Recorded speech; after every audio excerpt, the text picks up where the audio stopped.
అంబేద్కర్ కోనసీమ జిల్లా మామిడికుదురు వ్యవసాయ market committee chairman ప్రమాణ స్వీకార కార్యక్రమ వేళ వివాదం రేగింది. ప్రోటోకాల్ పాటించకుండా నిన్న ఏర్పాటు చేసిన ఫ్లెక్సీలపై టీడీపీ నేతలు ఆగ్రహం వ్యక్తం చేశారు. ఫ్లెక్సీలో సీఎం చంద్రబాబు ఫోటో ముద్రించకపోవటాన్ని తప్పుబట్టారు. దీనిపై ఐ న్యూస్ లో కథనం ప్రసారం కావడంతో నాయకులు స్పందించారు. నిన్న ఏర్పాటు చేసిన ఫ్లెక్సీలను తొలగించి ఇవాళ ప్రధాని Modi, CM Chandrababu, deputy CM Pawan Kalyan ఫోటోలతో కొత్త ఫ్లెక్సీలను ఏర్పాటు చేశారు.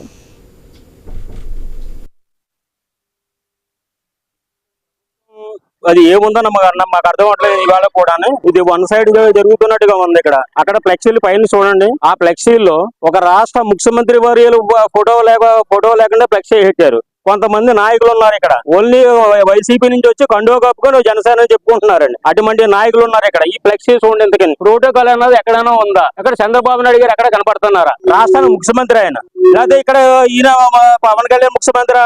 మాకేం అర్థం కావట్లేదు. కూటమి అన్నప్పుడు మూడు పార్టీలు కలుపుకొని పోవాలి, ఫ్లెక్సీలు ఇవ్వాలి. ఇక్కడ అటువంటి ఏది లేదండి. ఇక్కడ చాలా దరిద్రంగా తయారైంది గన్నవరం నియోజకవర్గం. ఏంటి ఇవాళ చెప్పుకున్న పాతకం ఉంది మాకు.